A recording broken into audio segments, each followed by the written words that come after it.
And once again, drones over Europe. Another incident with drones in Denmark. On the night before Thursday, several airports in the west of the country were closed due to the intrusion of unidentified flying objects into the airspace. Billund, Denmark's second busiest airport, was shut down for an hour. Aalborg, which served both civilian and military flights, was paralyzed for almost 3 hours. Drones were also spotted in the areas of other airports and at an airbase where F-16 and F-35 fighter jets are stationed. This is already the second security incident this week. So how is Denmark responding, and the European Union and NATO as a whole? Who is being blamed for the attacks, and why are these drones still not being shot down? We'll ask TSN correspondent Natalia Fibrig about this. She's joining us live from Berlin.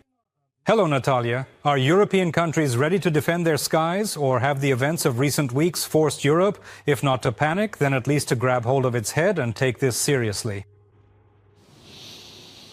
Sviatoslav, hello. If we talk about these rather cheap small UAVs, then it's quite fair to say that no, they are not really ready here. That is, of course, they see the drones, they detect them. However, where they came from, where they flew to, who launched them, or what their origin is, they don't know.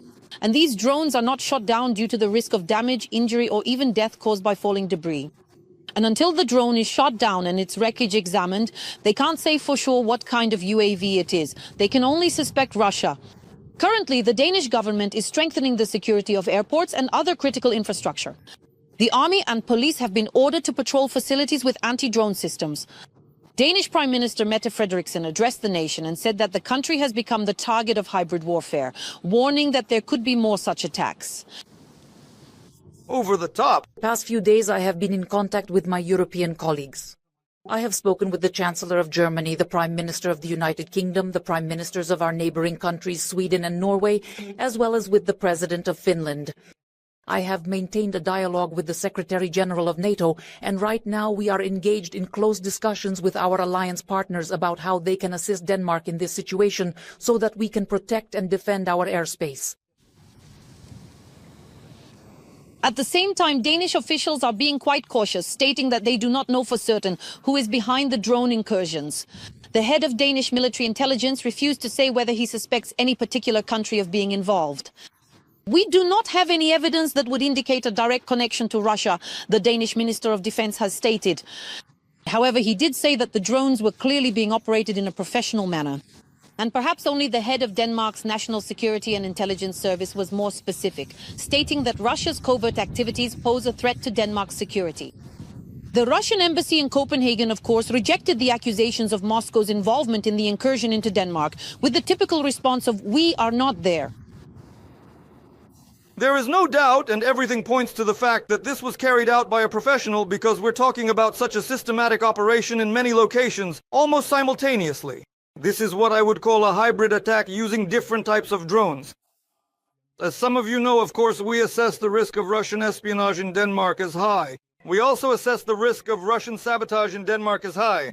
We have seen this happen in other parts of Europe. We must also expect and be prepared to see this in Denmark.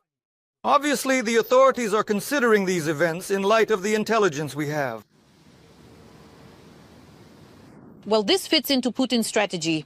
That's what they say in Germany. The defense minister said this. By the way, Boris Pistorius, the defense minister, has already reported today that drones have been spotted on German territory, specifically at the border between Germany and Denmark. Pistorius stated that Europe is experiencing hybrid attacks, and regarding Russia, he said, "We are not at war, but we are not at complete peace either." The suspicion is obvious. This is part of Vladimir Putin's strategy. Although, as I have already said, we cannot state anything specific in this case. But this is part of what we experience every day. We are not at war, but we are not living in complete peace either. We are being attacked in a hybrid manner through disinformation campaigns and now also with the use of drones. This is the reality we face and have to deal with. Meanwhile, NATO rejects criticism that it is responding weakly and slowly to such a situation. NATO Secretary General Mark Rutte spoke about this in an interview with Bloomberg. He emphasized that the alliance is closely monitoring the war in Ukraine and is already adapting. And if there really is such a real threat, then aircraft or drones in NATO airspace will still be destroyed. However, they say that NATO is actually more prepared to defend against missiles, But with drones, the situation is indeed more complicated because Patriot systems or modern fighter jets are still designed for large targets, and using them against small drones is like shooting sparrows with a cannon. That's why NATO wants to deploy new anti-drone technologies in the coming weeks and months. These include signal jamming, mobile anti-aircraft systems, interceptor drones, lasers, in fact, many of the technologies that Ukraine is already using, and the alliance can certainly draw on Kyiv's practical experience. And it's interesting, that there are legal restrictions, because in many countries there still aren't clear rules about who actually has the right to shoot down drones, the police or the military. And so it's entirely possible that while they're still debating whose responsibility it is, who actually has the authority to shoot it down, the drone will have already flown on. And lawmakers are only now trying to coordinate and agree on this as well. But at the same time, the alliance is still pushing for new drone defense technologies. This week, NATO conducted 2 experiments at once with new unmanned technologies. One experiment took place in Portugal, where military personnel from several countries tested aerial and underwater drones.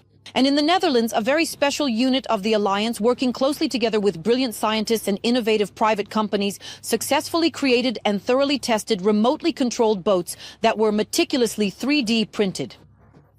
And these exercises are conducted to test such cheap and quick solutions for how to defend and protect critical infrastructure like pipelines or cables in the North and Baltic Seas. So as we can see, this threat to European countries is described as hybrid. I would say that it is already quite real. All the more so because we see these drones flying in the dark sky with their lights on, specifically so that they can be seen. In other words, this is an open provocation. However, Europeans and NATO are only now considering how best to defend themselves. Studio? Thank you for keeping track of all this. TSN correspondent Natalia Fibrig from Berlin on the European reaction to yet another likely Russian provocation in NATO airspace. The President of Ukraine has instructed to verify information about drones entering our airspace from the west, specifically unmanned aerial vehicles coming from Hungary.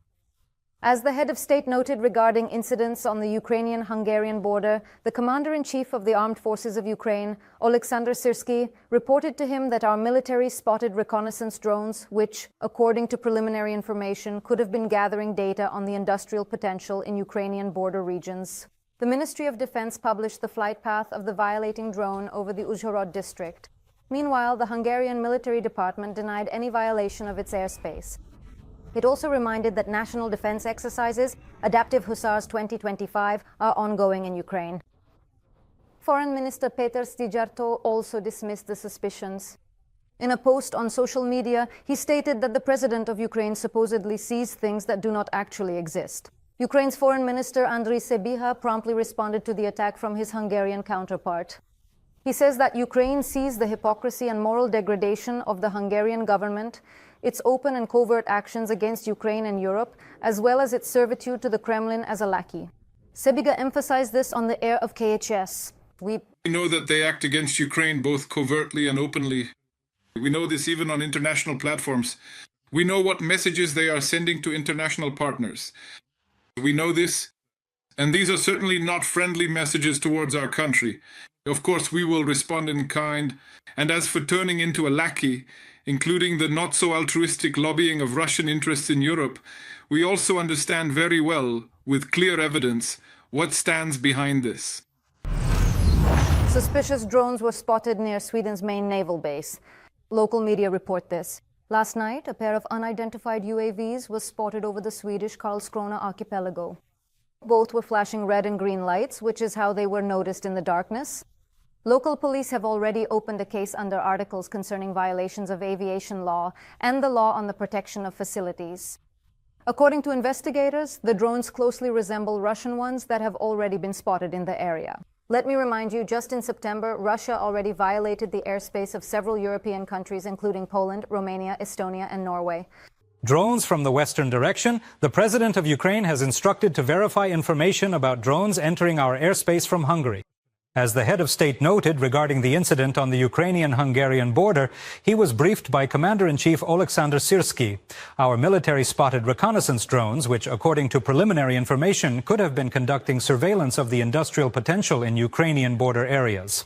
The incident occurred against the backdrop of deteriorating relations between Kyiv and Budapest. Just a few months ago, let me remind you, the Security Service of Ukraine, SBU, for the first time in history, uncovered a military intelligence agent network in Hungary, to which Budapest responded by accusing Ukrainian diplomats of espionage. Hungary has already responded to the new statement by the President of Ukraine. The Minister of Foreign Affairs, Péter Szijjártó, denied the suspicions in his social media post, stating that the President of Ukraine supposedly sees things that do not actually exist. Ukraine's Minister of Foreign Affairs, Andriy Sybiha, quickly responded to the Hungarian minister's remark. He said that Ukraine sees the hypocrisy and moral degradation of the Hungarian government, both the open and covert actions against Ukraine and the rest of Europe, serving the Kremlin as a lackey, end of quote, Sybiha emphasized.